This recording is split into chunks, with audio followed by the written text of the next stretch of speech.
Selle jaoks, et erinevaid joonistatud objekte, minul on siin ristkülik, nool ja ring, selleks, et neid rühmitada, tuleks nad siis kõigepealt ära märkida.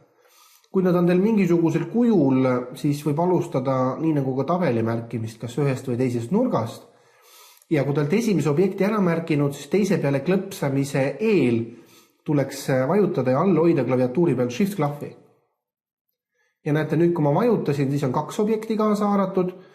Ja nüüd kui ma hoian veel shifti all ja vajutan ka ringi peale, siis näete, on need kõik 3 nii-öelda nähtamatu raami sees, aga märku annab sellest raamist siis need rohelised kastikesed.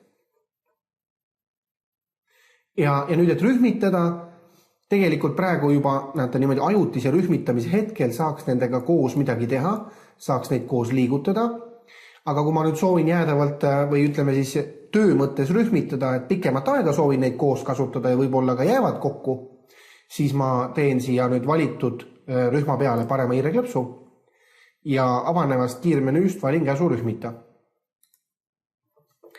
Ja nüüd on siis olenemata sellest, et kas ma käin vahepeal teise slaidi peal ja tulen tagasi ja klõpsan nüüd vahet ei ole, kuhu siia nendest 3 kujundist, siis näete, et märgitakse ära alati terve rühm. Kui ma soovin rühmitatud, joonistatud objektid nii-jälle osadeks lammutada, siis rühmitatud ala peale parem hiireklõps ja seejärel on kiirmenüüs valik tühista rühmitamine. Ja peale seda, kui ma klõpsan nüüd kuhugi eemale ja siis ühe objekti peale, teise peale, näete, ma saan neid ükshaaval jälle välja valida ja ükshaaval nendega siis ka midagi teha.